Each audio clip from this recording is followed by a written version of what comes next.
गांव में खेती करना, लकड़ी लाना, घास काटना, फिर जो आपके गाय भैंस हैं उनके लिए डाला बोलते हैं, डाला बनाना। देखिए मैंने कंचे बहुत खेले हैं। अच्छा। और कंचे इतने खेले हैं कि एक साथ 40-40 ऐसे फेंके जो है, उसमें से एक को निकालना, मारना। और मैं बताऊं आपको कि मेरे पास कम से कम 10 डब्बे जो है छोटे छोटे जो पेंट के आते हैं, अच्छा, कंचे के रहते कंचे भर गए थे। अच्छा। जीत जीत के जो है पूरे हफ्ते रखता था। और गिल्ली डंडा भी बहुत अच्छा खेला। अच्छा। गिल्ली डंडा खेलने का बहुत शौक था। जो केले का डंठल होता है वो पानी में डूबता नहीं है, तैरता है। तो हम लोग क्या करते, अपने कंधे में दो दो लोग जो है एक एक डंठल लेके ऊपर तक जाते थे, और वो नहर में 1 किलोमीटर पहले से डालते थे, फिर उसके ऊपर चढ़ जाते थे सब। अच्छा। फिर हम, मतलब अब बचपन कैसा था, वो जो छोटा बच्चा था वो जो है, उसको लगा कि अब मैं डूबता हूँ। उसने क्या करा कि मेरे गर्दन के ऊपर डाइव मार दी ऐसे। अच्छा। मेरे को पकड़ लिया ऐसे, पकड़ कस के। अब मुझे पकड़ लिया तो अब मैं तैर ही ना पाऊं। उसके बाद पकड़ लिया ना, हाथ कस दे। तो अब हम, वो और मैं जो है, कभी नीचे जा रहे हैं, डूब रहे हैं, मतलब ये हुआ कि डूब ही रहे। तो इतने में वो हमारे जो साथ वाले थे उन्होंने, सबने देख लिया, तो उन्होंने हमारे सबके बाल पकड़ के बाहर खींच लिया। तो ऐसी, हाँ, ऐसी कई घटनाएं।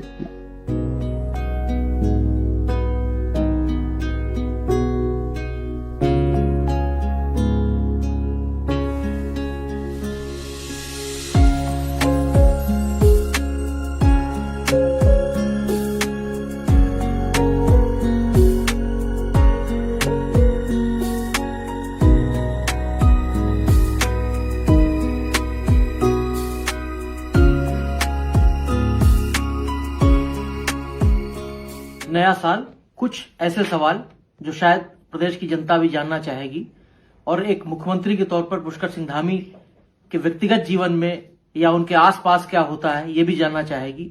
और एक मुख्यमंत्री के लिए सब कुछ सार्वजनिक होता है, लिहाजा आज हम कुछ ऐसे सवाल पूछने जा रहे हैं जो न राजनीति के तीखे सवाल होंगे, न सरकार से जुड़े हुए होंगे। ये इनके इर्द गिर्द, इनके जो घेरा है, जो परिवार के सदस्य हैं, क्या बचपन था, कैसे जीवन इनका आगे चल रहा है, इन्हीं सवालों को लेके। तो धामी जी, बिल्कुल एक सामान्य ढंग की बातचीत है कि अगर आप राजनीति में ना होते तो क्या होते? देखिए, मैंने वैसे कभी सोचा नहीं था मैं सेना में जाना चाहता था, क्योंकि हमारे यहाँ पर हमारे पूरे पीढ़ी दर पीढ़ी सेना में जाने का इतिहास रहा है। और हमारे आसपास नातेदार, रिश्तेदार, पिताजी चूंकि सेना में रहे, 28 साल उन्होंने सेना की सेवा करी, तो मेरा भी था कि मैं भी सेना में जाऊं। लेकिन चूंकि उस समय माताजी, पिताजी का था कि भाई मैं परिवार में अकेला था, तो मुझे परिवार में यहीं रहकर कुछ करना है। तो फिर मैं पढ़ाई करने अपना चला गया था। मैं MBBS की कोचिंग करने के लिए गया था लखनऊ, और मैंने वहाँ कोचिंग शुरू करी थी। उसके साथ साथ मैंने ग्रेजुएशन में दाखिला भी ले लिया विश्वविद्यालय में।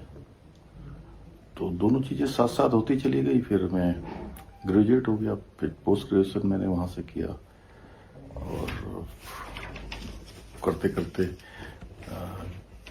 क्योंकि विद्यार्थी परिषद और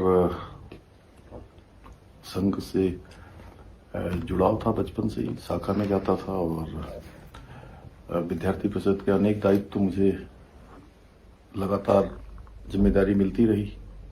और प्रांत में मैंने लखनऊ में रहकर काफ़ी सारे प्रांत स्तर तक के दायित्वों का पर काम किया और राजनीति में किया। बचपन में कभी क्या कोई ऐसा ख्याल आया था कि राजनीति को भी कैरियर बनाया जा सकता है?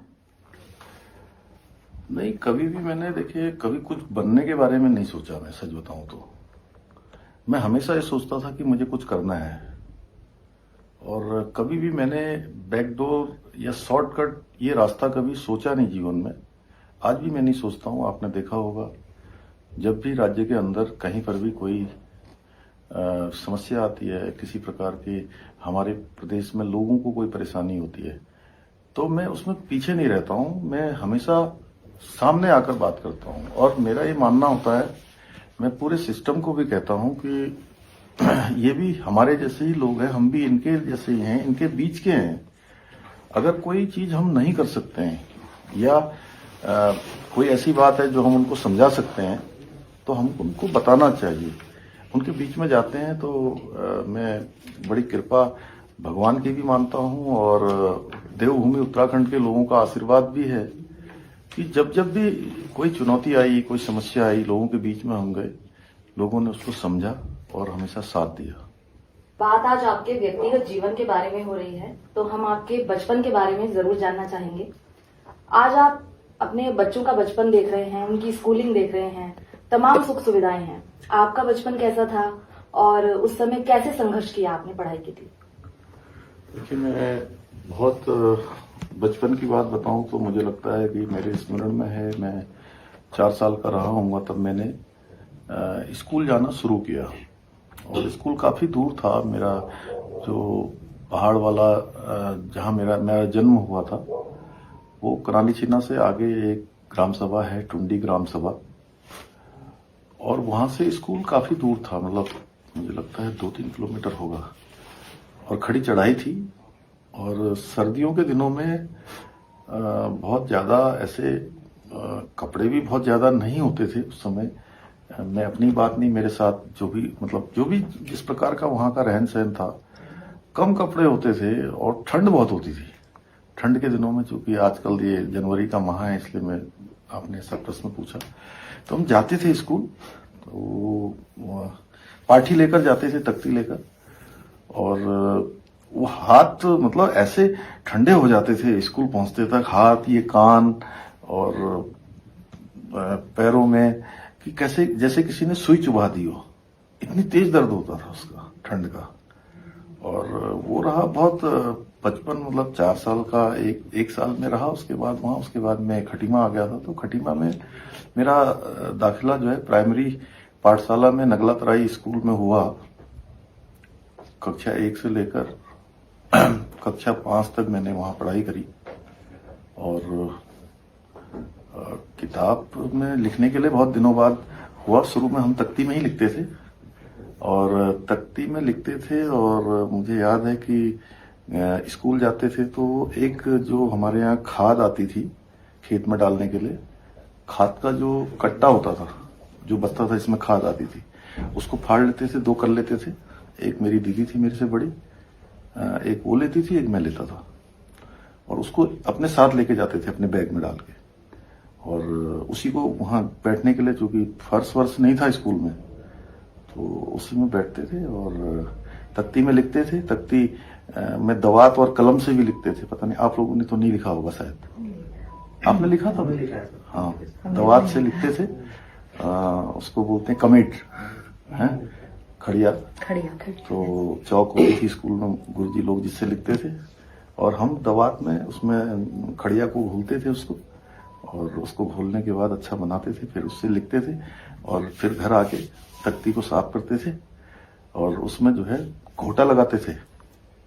उसको पहले काला करते थे। काला कैसे करते थे? तवे के पीछे से, कभी तवे के पीछे से, और कभी जो रेडियो के सेल या टॉर्च के सेल जो खराब हो जाते थे, मतलब पूरे हो जाते थे, तो उसको फोड़ेंगे तो पूरा काला निकलता था। उसको गीला करके उसको तख्ती में लगाया पूरा, और सुखाया। रात में सूखने के लिए रख देते थे। रात को तख्ती सूखती थी दोनों तरफ से, फिर सवेरे उसमें दवात जो होती थी उससे घोटा लगाते थे तो चमकने लगती थी, फिर उसमें लिखते थे। सर, आज आपको तो सभी लोग जानते हैं, आज थोड़ा सा आप अपने परिवार के बारे में बताइए। आपके भाई बहन जिनकी कोई याद आपको आज भी आती हो, बीच बीच में कुछ मोमेंट कोई आपको याद हो? अब देखिए, क्योंकि 3 बहनें मेरी थी, उसमें से एक का बीच में एक बीमारी के कारण से वो नहीं रही दुनिया में, सबसे छोटी वाली।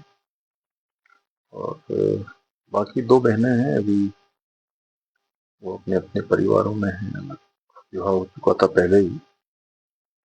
बचपन में सभी सामान्य परिस्थितियों में उनका सबका लालन पालन एक साथ हुआ। और मेरी बड़ी बहन और मैं दोनों ज्यादा साथ साथ क्योंकि रहते थे, वो हमारा ज्यादा ख्याल रखती थी, क्योंकि बड़ी बहन हमेशा अपने से छोटे वाले का ज्यादा ख्याल करती थी, चाहे स्कूल की ड्रेस बनानी हो, कपड़े तैयार करने हो, या घर से जाना हो, सभी प्रकार से। या पहले जो वो पढ़ती थी वो किताबें जो है बाद में हमको मिल जाया करती थी, इस तरह से रहा। और गांव से ही हम लोगों का ज्यादातर, क्योंकि ग्रामीण परिवेश में हम लोग रहे, तो वहीं से जाना हुआ। तो छोटी बहनें भी छोटी साथ साथ पढ़ती थी वो भी। लेकिन कक्षा 8 9 तक मैं साथ में रहा। 10th में मैंने अकेले रहकर सागर में 10th की पढ़ाई करी। उसके बाद फिर मैं 12th करने यहाँ आया। तो तब तक बड़ी वाली बहन का विवाह हो गया उस समय। उसके बाद फिर कुछ सालों में हमसे छोटी वाली का भी हो गया। सबसे छोटी वाली थी, उनका सबसे अंत में हुआ, और उसके बाद मेरा हुआ। तो मेरा काफी समय तक, क्योंकि मैं इस राजनीतिक क्षेत्र में आ गया था, तो इस नाते बहुत ज्यादा मतलब मैं विवाह करने से दूर रहता, मतलब दूर जाता था। और बहुत बार मना भी किया मैंने, और कई बार हुआ, बहुत बार। लेकिन संजोग ऐसा बना कि एक दिन दीपावली के समय में मैं घर पर था, और उस समय भी मेरा मन बहुत ज्यादा नहीं था कि भाई मेरा विवाह हो। लेकिन मेरे पिताजी अब इस दुनिया में नहीं हैं, तो उन्होंने थोड़ा मेरे को जोर से डांटा और कहा कि अब कुछ नहीं देखना है, कुछ नहीं करना है। अब पंडित जी ने कहा कि भाई वो थोड़ा वो मिलाना पड़ेगा, हमारे यहाँ जन्म पत्री वगैरह मिलाई जाती है। तो वो बोले अब कोई जन्म पत्री नहीं, मैंने मिला दी है, जो भी ऊँच नीच होगी हम सब ठीक कर देंगे, और अब तुमको करना है व्यवस्थित। और मैं कुछ बोल नहीं पाया, मुंह नीचे करके मैं बैठा रहा। और उनका तो मेरा विवाह हो ऐसे गया। शादी हुई है। जी। कहते हैं कि एक सफल पुरुष के पीछे एक महिला का हाथ होता है। आज अभी हम बात करेंगे आपसे गीता जी के बारे में। कहाँ मिली आपको और कैसे? नहीं, देखिए, गीता जी क्योंकि एक हम सब लोग एक जैसी पृष्ठभूमि के हैं। मेरे पूज्य पिताजी भी सेना में थे, और गीता जी भी एक सैनिक की ही बेटी हैं। तो एक जैसा रहन सहन, एक जैसा संस्कार, एक जैसा परिवेश रहा है। और परिवार के लोगों ने आपस में तय करके जो है विवाह हुआ। और उसके बाद से लगातार क्योंकि मैं बहुत ज्यादा जो परिवार के काम हैं, घर के काम हैं, उन सबको मैं नहीं देख पाता था। तो गीता जी ने उसको बखूबी आगे बढ़ाया, और कभी भी घर की तरफ से कभी कोई चिंता ना हो, वो सारा प्रबंधन उनका अपना रहता है। चाहे बच्चों को तैयार करना हो, स्कूल भेजना हो, उनके ट्यूशन लगाने हो, सभी प्रकार की जिम्मेदारियां घर में आने वाले लोग, जाने वाले मेहमान, रिश्तेदार, नातेदार, या जो भी अतिथि लोग आते हैं, तो सबका प्रबंध गीता जी स्वयं करती हैं। और हमारा भी काफी हद तक जो है के हाथ में रहता है। बाकी मैं तो अपना सवेरे से निकल जाता हूँ, पहले भी जब मैं इस दायित्व में नहीं था तब भी, और अब भी। तो माँ माँ से सर सभी का बहुत स्नेह रहता है। माँ आपको क्या कह के बुलाती है प्यार से? मेरे को पुष्कर बोलती है। अच्छा। हाँ, और माँ को चूंकि अ, माँ के साथ थोड़ा लगाव इसलिए है कि मैंने माँ को बहुत कष्टों में देखा है। हमारे यहाँ पहाड़ में, गांव में खेती करना, लकड़ी लाना, घास काटना, फिर जो आपके गाय भैंस हैं उनके लिए डाला बोलते हैं, डाला बनाना। गाय को जो खिलाते हाँ, हैं। गाय को भैंस को जो भी खिलाते हैं वो बनाना, फिर बच्चों को भी देखना, खाना भी बनाना। और अमूमन ये मैं उत्तराखंड में जो हमारा पहाड़ वाला क्षेत्र है, ज्यादातर वहां पर सभी घरों में, सभी गांव में एक जैसी परिस्थितियां हैं। इसलिए हम जब भी महिलाओं के बीच में जाता हूँ तो मुझे अपनी माँ जैसी सब दिखाई देती हैं, और वही कष्ट मुझे दिखाई देते हैं। इसलिए बहुत सारी योजनाएं हम लोगों ने यहाँ शुरू भी करी, क्योंकि आपका आज ये विषय नहीं है, लेकिन फिर भी मैं कहना चाहता हूँ कि जैसे 30% का हमने महिलाओं के लिए आरक्षण सभी सरकारी नौकरियों में किया। जी। उस समय लोग पूछ रहे थे, "ये क्यों महिलाओं के लिए कर रहे हो, क्या है इसमें?"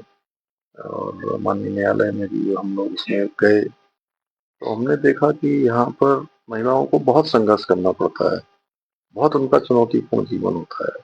अभी लखपति दीदी योजना हमने चलाई है, जी। होम स्टे बहुत अच्छा हमारी सब चला रही हैं बहनें, स्वयं सहायता समूह बहुत अच्छा काम कर रहे हैं।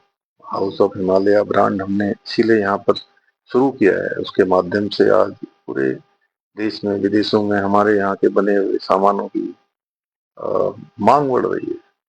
महिलाओं को 3 लाख रुपए तक का ऋण बिना किसी ब्याज के देने का हमने प्रावधान किया है। आज अनेक नवाचार हमारी महिलाएं कर रही हैं, और मुझे पूरा भरोसा है कि आने वाले सालों में महिलाओं के द्वारा एक बहुत बड़ी क्रांति हमारे राज्य के आर्थिकी में भी होगी, हमारे विकास में भी होगी, क्योंकि उनके अंदर न कौशल की कमी है, न परिश्रम की कमी है, न वो किसी चीज को ठान लें तो हर चीज संभव बना देती हैं। उनका आशीर्वाद भी बहुत बड़ा होता है। सर, शौक की हम बात करें, बचपन में हर किसी के अलग अलग शौक होते हैं। घूमना हो, पतंग उड़ाना हो, कंचे खेलना हो, या कोई भी किसी भी तरह का शौक रहता है। आपका ऐसा कौन सा शौक है जो आपको लगता है कि अगर आज भी आपको मौका मिले तो अभी वो पूरा करेंगे आप? देखिए, मैंने कंचे बहुत खेले हैं, अच्छा। और कंचे इतने खेले हैं कि एक साथ 40-40 ऐसे फेंक के जो है उसमें से एक को निकालना, मारना। और मैं बताऊं आपको कि मेरे पास कम से कम 10 डब्बे जो है छोटे छोटे जो पेंट के आते हैं, अच्छा, कंचे के रहते। कंचे भर गए थे। अच्छा। जीत जीत के जो है पूरे हफ्ते हैं, रखता था। और गिल्ली डंडा भी बहुत अच्छा खेला। अच्छा। गिल्ली डंडा खेलने का बहुत शौक था। मैं किसी को देख रहा था एक दिन, वो कहीं पर लोग किसी हमारे पता नहीं कोई थे, मुझे ध्यान नहीं आ रहा, टीवी में देख रहा था मैं, उनका चल रहा था, तो वो गिल्ली डंडा खेल तो रहे थे, लेकिन वो गिल्ली जब ऊपर उछल रही थी तो उसमें डंडा मार नहीं पा रहे थे। मैं अपने को देख रहा था, हम होते तो शर्ट से उड़ा देते ऊपर। हैं? बैडमिंटन खेला हमने बहुत बचपन में। बाद में जब मैं 7th 8th 9th में पढ़ता था, बैडमिंटन अच्छा, मैं आज भी अच्छा खेल सकता हूँ। अभी मैं पिछले दिनों हरिद्वार गया था, जिस दिन हमने वहां पर स्पोर्ट्स कॉम्प्लेक्स का उद्घाटन किया, तो उन लोगों ने मेरे हाथ में रैकेट दे दिया। जी। तो मैंने काफी सारे शॉट मारे खटाक खटाक, तो वो कह रहे थे कि अरे आप रोज खेलते हैं। मैंने कहा 20 सालों से पिछले नहीं खेला कभी बैडमिंटन मैंने, लेकिन मेरी प्रैक्टिस बनी है क्योंकि वो है। और फुटबॉल भी खेला हमने, क्रिकेट भी बहुत खेला, कबड्डी खेली। फुटबॉल खेलते समय तो मैं आपको बताऊं, एक घटना हुई हमारे साथ। मैं कक्षा 4 में पढ़ता था, और मैं गोलकीपर बना हुआ था, अच्छा। और मेरी उम्र रही होगी 9-10 साल का मैं होऊंगा, और बहुत पतला दुबला था मैंने सामने से किसी ने बॉल मारी। वो बड़े लोग थे, वो 12th में पढ़ने वाले और ऐसे कोई ग्रेजुएशन करने वाले, और मैं सबसे छोटा था, गोलकीपर बना रखा था मुझे। तो मैंने जैसे ही उन्होंने मारा शॉट, तो मैंने जो है बॉल पकड़ ली जोर से। बॉल पकड़ी तो बॉल जो है गोल पोस्ट से बाहर निकल गई, मेरे हाथ से टकरा गई। उसके बाद मैं दौड़ के गया कि मैं बॉल उठा के लाता हूँ, तो मैं बॉल उठाने लगा तो मेरे से बॉल ही ना उठे, फुटबॉल नहीं उठ रहा था मेरे से। जी। तो मैंने कहा, अरे क्या वो बॉल क्यों नहीं उठ रहा है मेरे से? मैंने देखा तो मेरा ये हाथ जो है ऐसे बैंड हो गया। ओ। हाँ, ऐसे बैंड हो गया, टूट गया। और फिर मैंने बताया, "अरे मेरा हाथ क्या हो गया है?" मैं चिल्लाने लगा, तो फिर सब लोग आए, उन्होंने मेरा हाथ खींचा, मेरे को ठीक किया। फिर वहीं लोहिया हेड में हमारे यहाँ पर एक डॉक्टर होते थे, बड़े फेमस थे हड्डी के डॉक्टर, सरकारी जो तब उत्तराखंड राज्य विद्युत परिषद होता था, वो उत्तर प्रदेश राज्य विद्युत परिषद, बात होगी 1985, 86, 87 के आसपास की बात होगी, 85 या 84 की बात, 84, 85। तो फिर मेरा प्लास्टर बगा, पहले कच्चा प्लास्टर बगा, फिर पक्का बगा। तो ऐसे अनेक किस्से हैं। एक बार मैं नहर में खेलने गया, हम क्या, मैं शारदा मैया, शारदा नदी मेरे बिल्कुल घर के सामने से निकलती है। घर के और शारदा जी के बीच में मुश्किल से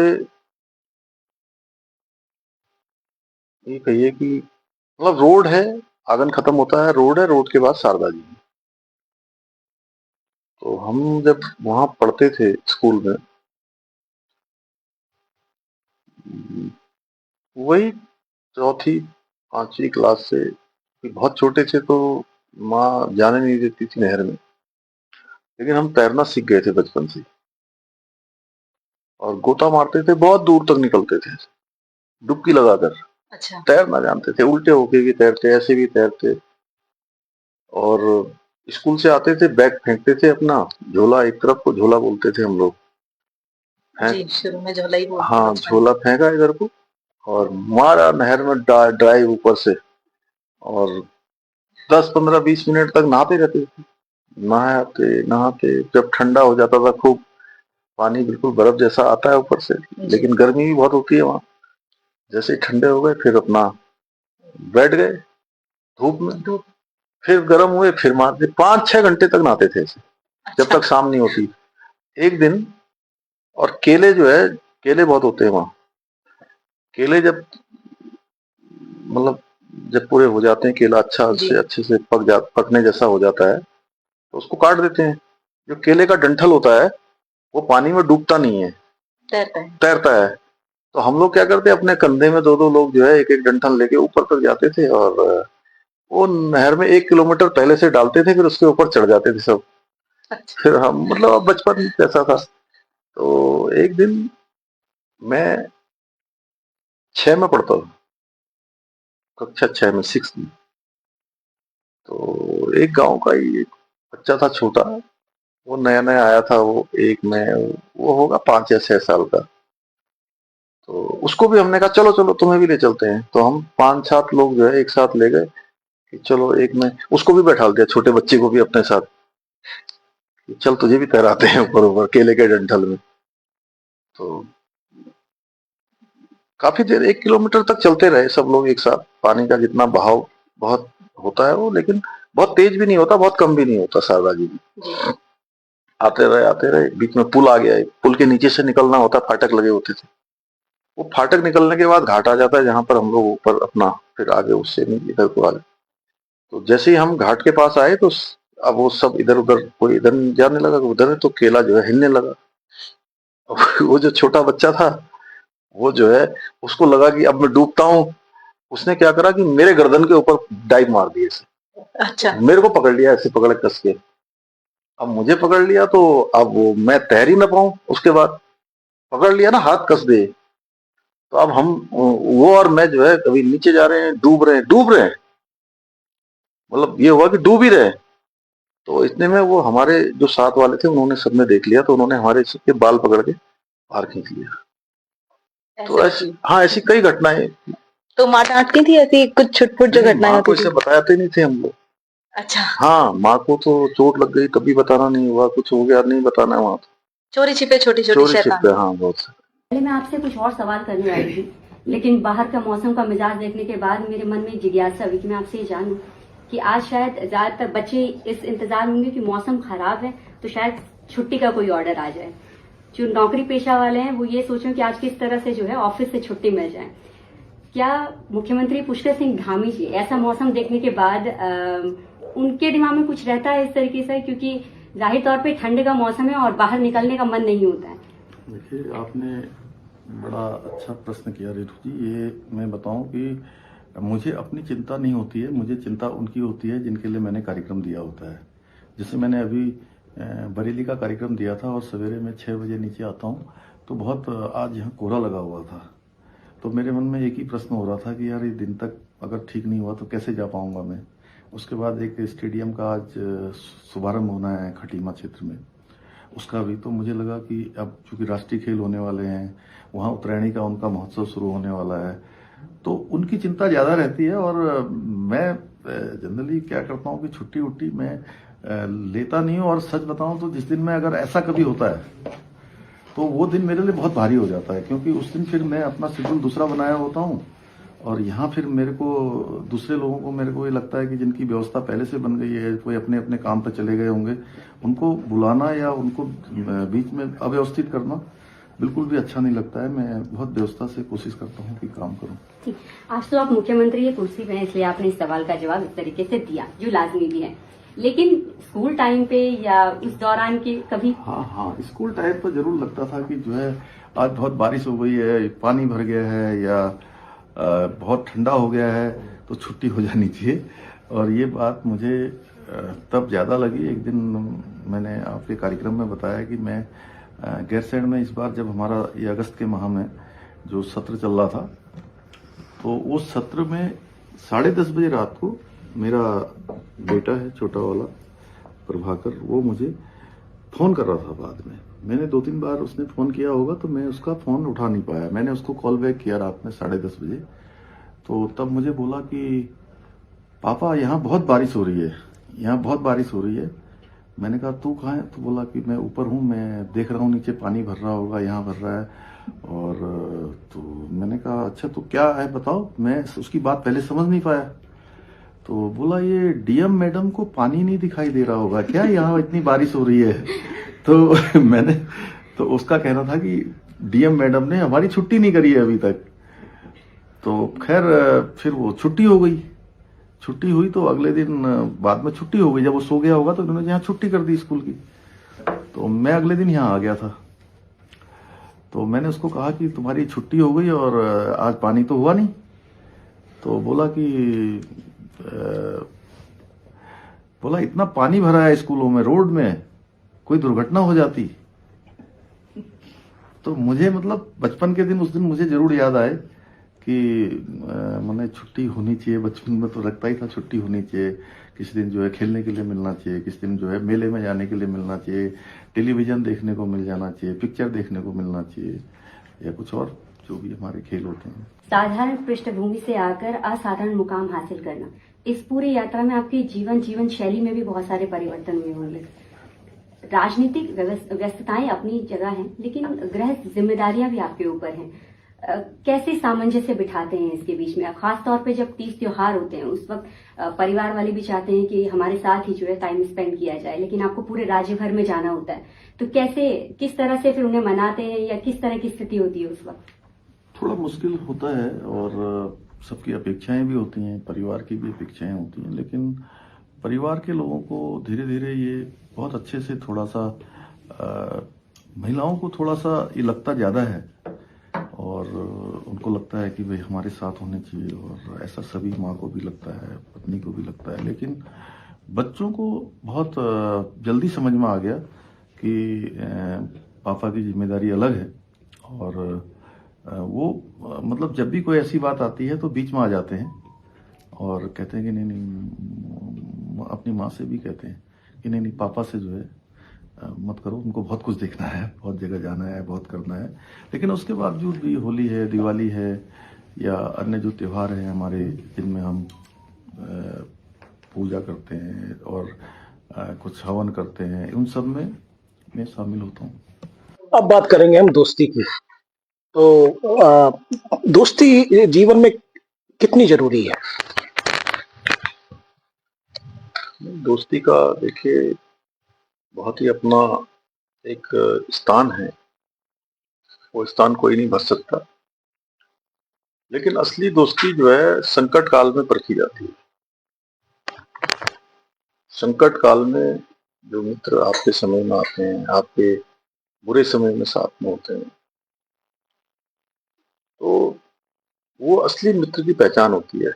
धर्म, नारी, मित्र, ये सब तीनों जो है संकट काल में ही जो है इनको परखा जाता है।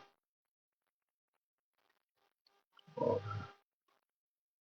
मैं ऐसा मानता हूँ कि मैं इस मामले में बहुत सौभाग्यशाली हूँ। बहुत सारे लोगों का प्यार भी मिला, साथ भी मिला, दोस्ती भी मिली। हाँ, अलग अलग स्थानों पर बहुत लोगों ने अपने साथ हम लोगों को आगे बढ़ाया, अपने साथ चलने के लिए, साथ में रहने के लिए। क्योंकि बचपन से घर से बाहर भी रहे, बहुत बार छात्रावास में रहे, तो अनेक मित्रों का उसमें सहयोग मिला, अनेक मित्र साथ में चले और बड़े कमिटमेंट के साथ चले। आपका छात्र जीवन लखनऊ में भी बीता और युवा अवस्था में आपने वहाँ की छात्र राजनीति में भी आप सक्रिय रहे। तो इस दौरान भी आपके कई दोस्त बने और वो दोस्त आज भी हैं। लेकिन ये पूरी राजनीतिक यात्रा में आज आप मुख्यमंत्री के पद पर पहुंच चुके हैं। तो क्या आप ये महसूस करते हैं कि दोस्ती कई कई बार इम्तिहान भी लेती है? कोई ऐसी घटना आपके सामने आई हो? देखिए, जब हम ऐसे दायित्वों पर आ जाते हैं तो निश्चित रूप से मित्रों को, दोस्तों को एक अपेक्षा होना स्वाभाविक है। इस मामले में मैं थोड़ा सा अपने को भाग्यशाली इसलिए मानता हूं कि मेरे जितने भी मित्र रहे, उन्होंने कभी भी मुझे किसी धर्म संकट में डालने का, कभी कोई ऐसा मेरे साथ कोई वो नहीं आया, कोई घटना नहीं हुई। जब भी उनको लगा कि वो मेरे काम आ सकते हैं, तो उन लोगों ने, सब लोगों ने बड़ा सहयोग किया। और छात्र जीवन बड़ा अभाव का जीवन होता है। उस समय में एक हमारे सीनियर थे, मैं कहूँ सीनियर मेरे से, डॉक्टर जयशंकर पांडे जी, आज भी उनका नाम, अभी वो विभागाध्यक्ष हैं एक विभाग में, विश्वविद्यालय में। उनके पास स्कूटर होता था उस समय, और उनको जीआरएफ में